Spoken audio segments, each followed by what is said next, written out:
Prigojin é enterrado na Rússia e sentiu-se falta de uma pessoa no seu enterro. Quem será, hein? Papa dá declarações polêmicas que, supostamente, segundo a Ucrânia, corroboram a propaganda imperialista da Rússia e é alvo de grandes críticas internacionais, principalmente, claro, do Ocidente. Peskov, porta-voz do Putin, elogia o Papa Francisco. O Macron, pessoal, dá uma declaração, várias polêmicas na sequência, falando sobre os BRICS, falando sobre o Mercosul. E agora se considera uma grande potência amazônica, pois é, inclusive quer um convite para fazer parte da OTCA, Organização Tratado de Cooperação Amazônica. Mas já digo, hein, pessoal, apesar da próxima reunião rolar em novembro, não sei se a organização aceitará o Macron em um momento de tentativa de formação de uma espécie de parlamento amazônico. Lula fala que vai falar sobre o Biden, sobre a reforma do Conselho de Segurança, inclusive vem forçando bastante esse tema, até já desagradando os chineses. Enquanto isso, a China está sendo levada pelo Japão para esclarecimentos da OMC. A China anunciou, pessoal, o bloqueio da compra de materiais e de organismos marinhos por parte do Japão, o que está sendo considerado uma medida antiética do ponto de vista comercial. E para finalizar, a Rússia, pessoal, através de pessoas oficiais dos BRICS, confirma que 50 novos países podem entrar na organização e que 17 já têm a assinatura confirmada. Queremos fazer parte dos BRICS. O que vai ser do bloco, hein? Se vocês querem entender um pouco mais sobre esses assuntos, e muito mais também sobre geografia, geopolítica, atualidades, política, polêmicas, enfim, tudo para você se manter sempre bem atualizado, já se inscreve no canal, deixa seu like, compartilha esse vídeo, que eu, professor Ricardo, conto muito com a sua ajuda. Belezinha? Pessoal, para quem não me segue no Instagram, hein, @prof_Ricardo Marcílio, e caso você queira ter acesso ao curso mais completo de Geografia, Geopolítica e Atualidades, link na descrição, pessoal, muito baratinho, com o cupom intensivo10, mais 10% de desconto, numa coisa que já é barata, e tem mais desconto ainda se pagar à vista, hein? Se eu fosse você, não perderia a oportunidade. E claro, pessoal, vota em mim, Prêmio Best, Influenciador 2023 da educação brasileira, hein? Que honra, hein, pessoal? Que honra. Vota em mim lá e me ajude a ganhar esse prêmio. Tamo junto? Então, bora lá pro vídeo que hoje tem bastante coisa aí. Primeiro, pessoal, uma notícia meio protocolar, tá?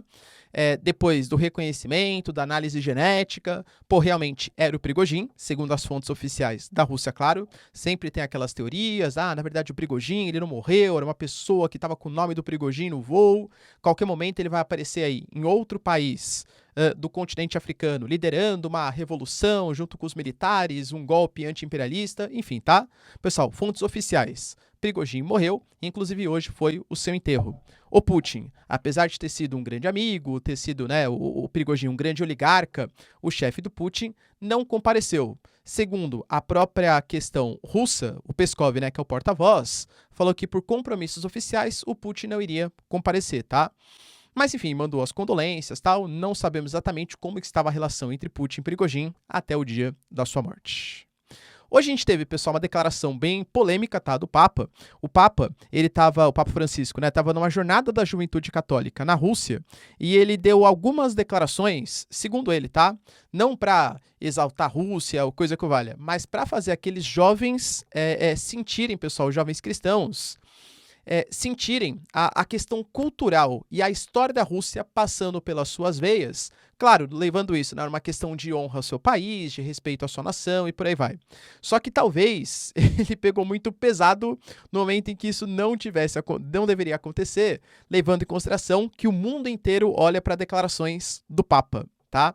Ele falou, galera, que hoje todos esses russos, né, esses jovens russos, eles são herdeiros daquela grande Rússia, de história de Pedro I, Catarina II, esse império grande, iluminado, de grande cultura e de grande humanidade, tá? Então ele falou assim, defendo, não foi usado exatamente, pelo menos na tradução livre, né, na chamada de a grande mãe Rússia, mas foi basicamente isso que ele quis dizer, o Império Russo, a história gloriosa dos russos. Só que quando a gente vê, pessoal, os discursos do Putin, grande parte deles alega, né, que toda aquela porção da Ucrânia, de Belarus, os territórios hoje, né, como Donetsk, a Ucrânia não tem uma cultura própria. Os ucranianos são povos irmãos dos russos, que herdaram as heranças culturais dos russos. Então, muito desse discurso, até da formação, talvez no futuro, da Nova Rússia, né, que pega ali pessoal de Donetsk, passando por Zaporizhia, por Kherson, Odessa, até chegar na região separatista da Moldávia, a região da Transnistria. Pessoal, tudo isso tem um passado histórico, né, de reafirmação dos russos. Tanto que, por exemplo, o Oleg Nikolenko, ele garantiu, pessoal, que é com esse argumento de salvar a tal da mãe Rússia que a Rússia vem causando a destruição da Ucrânia. Cara, o Papa foi, na verdade, né, o porta-voz do Papa quis deixar bem claro que ele não estava se referindo à guerra, que inclusive, né, ele é contra a guerra, que quer cessar as mortes e por aí vai, que ele só estava tentando resgatar um pouco do sentimento de pertencimento à pátria de jovens, tá? Mas da maneira como ele falou, deu a entender que ele exalta essa postura imperialista, né, que é uma justificativa que a Rússia utiliza para dominar ali territórios ucranianos. Então isso foi muito mal visto pelo Ocidente. Não que a Rússia não tenha uma história, assim, bonita é relativo, né? Mas não tem uma história grandiosa, vamos colocar. Mas talvez trazer nesse momento e com a empolgação, no sentido ali que ele falou, deu a entender coisas erradas para a Ucrânia, pelo menos, tá? O Peskov, pessoal, falou que o Papa não falou nada mais do que a verdade e que engrandecer a história da Rússia faz jus à importância que a Rússia teve ao longo da história, por meio dos seus impérios e da sua própria relação com a religiosidade, tá? E aí, pessoal, será que o Papa ele é um grande influenciador do imperialismo russo contemporâneo ou será que a Ucrânia está pegando um pouco no pé do Papa, hein? Deixa aí nos comentários. Outra notícia que vale a pena a gente comentar está ligado à declaração do Macron. Macron, pessoal, que eu diria que está sendo uma figura meio polêmica, né? Por quê? Ele vem dando declarações que vem desagradando os dois lados. Lembra, quando ele estava, por exemplo, em visita à China, a China fez exercícios militares em Taiwan. E aí cobrou-se, pô, Macron, dá uma declaração aí. Você não vai criticar a China por fazer esses exercícios? Taiwan, ó, tamo junto aqui com o Ocidente e tal. Quando ele voltou, ele falou assim, olha, se tiver algum tipo de conflito entre Taiwan e China, entre Estados Unidos e China, a Europa será uma terceira via estratégica. A gente não vai comprar a briga de ninguém. Pô, como assim, Macron? Esperava uma declaração mais, né, isso, União Europeia, Estados Unidos, uma declaração mais pró-Ocidente. Aí, por exemplo, ele fez um autoconvite para participar da cúpula dos BRICS. Aparentemente, pessoal, pelo que rola aí, o Cyril Ramaphosa, que é o presidente da África do Sul, nem se deu ao trabalho de responder. Querendo ou não, ainda mais essa reunião dos BRICS, que por mais que fale, imagina, não é contra ninguém, pô, tem um sentimento de fortalecimento da criação de um grupo de países emergentes para ganhar voz frente aos países imperialistas do G7, né? Cara, convenhamos, né? Grande parte aí do discurso da narrativa é justamente essa. O que o Macron estaria fazendo lá, sendo que vários dos países têm como dos principais rivais a França? Nem faz muito sentido. Ele não foi convidado.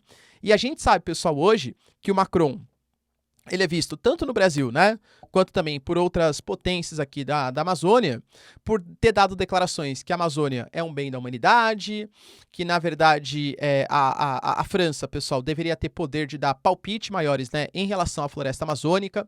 Ele acabou, por exemplo, de declarar que ele não vai fechar nenhum tipo de acordo comercial, dando uma indireta, claro, para o Mercosul, um acordo que permita que a França importe produtos que não atendem padrões de saúde, clima, carbono e biodiversidade que os franceses querem. Dando a entender, o Mercosul, a gente não vai fechar um acordo de livre comércio com vocês, enquanto a gente não puder sancionar vocês em caso de aumento do desmatamento, desrespeito aos povos originários. Lembrando, pessoal, deixando bem claro, que isso é um claro protecionismo do setor primário, um lobby dos agricultores, para que os produtos no Mercosul não entrem sem impostos e quebrem os produtores locais.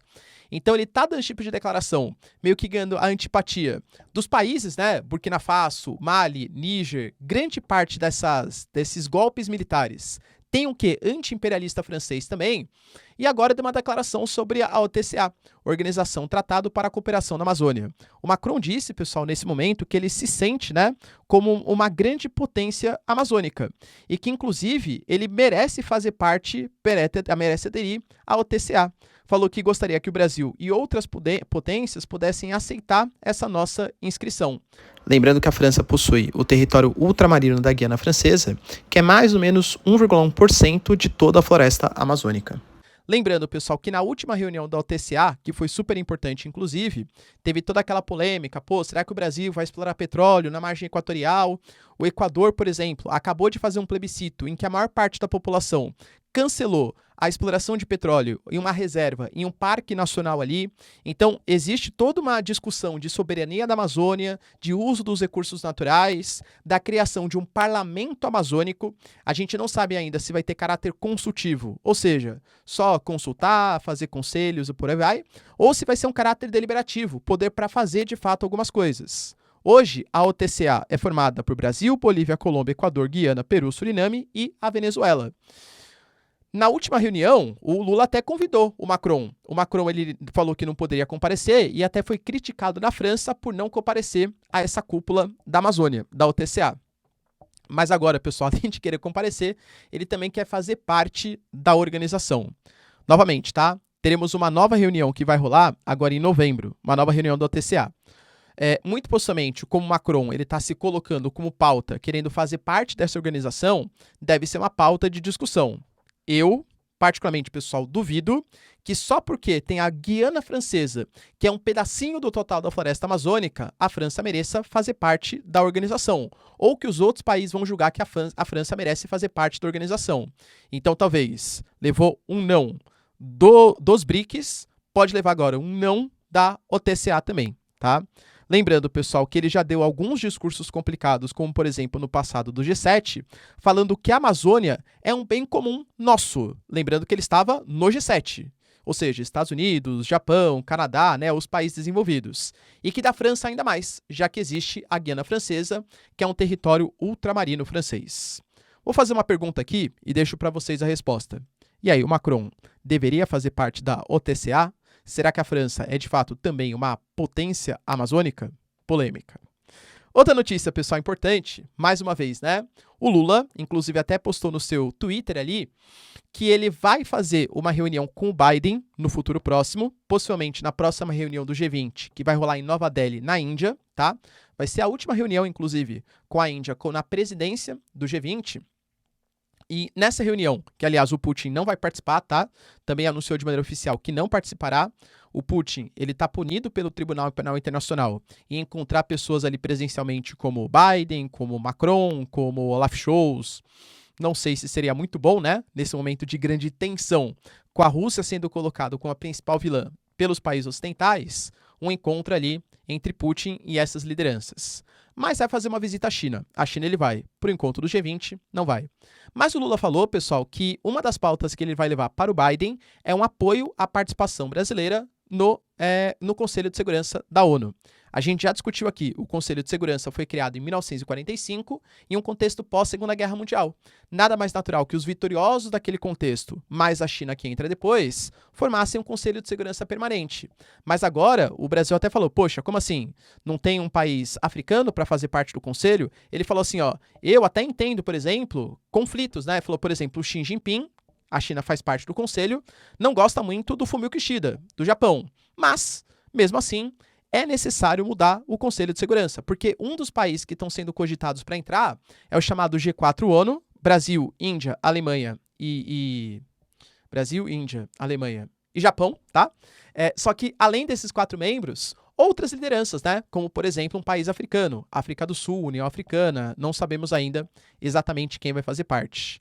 Mas o Lula está pressionando para que, de fato, os Estados Unidos consiga, né, ou apoie agora essa reforma no Conselho de Segurança. E, inclusive, pessoal, ele até deu uma brincadinha, falou assim, ó, e Biden, trate de agora atender bem os anseios do Brasil, dando a entender que agora que os BRICS estão mais fortes, com quase metade da população mundial e quase 40% do PIB, o Brasil ganhou mais voz para negociar frente aos Estados Unidos. Não sei se o Biden considera isso muita verdade, tá? Mas, enfim, o Brasil está pressionando para essa reforma do Conselho de Segurança. A gente comentou, pessoal, ontem que o Japão ele começou a despejar sua água radioativa, 1 milhão de toneladas pelos próximos 30 anos de água contaminada com trítio e carbono 14, que o Japão alega que está diluindo e vai jogar durante 30 anos. A AEA, a Agência Internacional de Energia Atômica, garantiu que é um processo seguro, mas temos reclamações na China, principalmente que é um rival do Japão, temos reclamações da Coreia do Sul, que no passado já foi um rival, hoje um pouco menos, e dentro do próprio Japão mesmo, tá? As pesquisas indicam, pessoal, que é mais ou menos metade e metade. Metade aprova o plano japonês de despejo de água radioativa aprovado pela AEA, alegando que não representa riscos, a outra metade representa bastante complicado. A China anunciou, pessoal, além de um boicote a várias ações comerciais dos japoneses, como, por exemplo, a compra de frutos marinhos, anunciou também uma série de boicotes, inclusive até a viagens em direção ao território japonês. E segundo denúncias, pessoal, do Japão, é trágico, mas cômico, algumas instituições receberam uma série de ligações com prefixos de telefones chineses criticando a medida japonesa. Inclusive, um ponto ali, uma estação de energia elétrica, recebeu no único dia 6.000 ligações com prefixo chinês para fazer reclamações em relação ao despejo dessa água radioativa no mar japonês. Ou seja, se na diplomacia o Japão vai continuar jogando essa água radioativa, eu acho que eu consigo ficar telefonando, tipo uma agência de telemarketing, 60 mil vezes seguidas para convencer os japoneses. E aí, pessoal? E aí, o Japão anunciou que por ser uma prática anti-mercado extremamente protecionista, que foi aprovada pela comunidade internacional, leia-se a EA, a China não poderia ter esse direito de sancionar produtos japoneses. Então, por isso, o Japão está levando a China à OMC e, muito possivelmente, a China, a OMC, vai ser punida pela China. A grande questão é, vamos imaginar que a China é punida pela OMC. Vai ter que pagar multa e tirar os protecionismos. E se a China falar não? O que o Japão vai fazer contra a China? Né? Enfim, tem dois países aí que, por enquanto, são insancionáveis. Estados Unidos e China. Se eles não respeitarem as deliberações da OMC, vai fazer o que contra eles? Sancionar? Então ninguém mais comercializa com a China, acaba o capitalismo. Invadir militarmente os Estados Unidos? Não tem como, entende? Então, enfim, se não respeitar, não tem muita coisa que possa ser feita. E para finalizar, pessoal, a gente teve uma declaração importante de um membro importante dos BRICS, da Rússia, que garantiu que o processo de expansão dos BRICS está só no começo e que existem outros 50 países, 50, que demonstraram interesse em fazer parte dos BRICS e 17 que já mandaram, inclusive, a documentação oficial. Alguns já foram até garantidos, né? Como, por exemplo, Belarus, a Rússia e próprio Lukashenko falou que quer fazer parte dos BRICS. Segundo a Rússia, pessoal, o interesse é tão grande, deu uma cutucadinha no G7, né? Porque a plataforma deles é de cooperação econômica e não existe julgamentos morais acerca de formas de governo, coisa que valha, ou algum tipo de união para ser contra alguém, dando a entender que o G7 só fica soltando notas ali de moralzinha, não sei o quê, e claramente é um grupo opositor à Rússia. Os BRICS, segundo a Rússia, tá? Nunca vão se comprometer a formar uma aliança ante algum país. É apenas reunião de cooperação. Ou seja, pessoal, a tendência, lembrando que uma das coisas que o Brasil exigiu para a entrada desses novos membros foi que a China e a Rússia apoiassem a reforma do Conselho de Segurança Permanente da ONU para que o Brasil fizesse parte, a tendência é que mais países entrem. Talvez na monta de Irã, bem rival dos Estados Unidos, Belarus, que pode entrar, Venezuela, cara, quem sabe, talvez os BRICS virem realmente um grupo anti-Estados Unidos. Beleza, pessoal? Deu para entender os principais acontecimentos? Se vocês curtiram o vídeo, então, deixa seu like, se inscreve no canal. Tamo junto, beijos, abraços e tchau, tchau.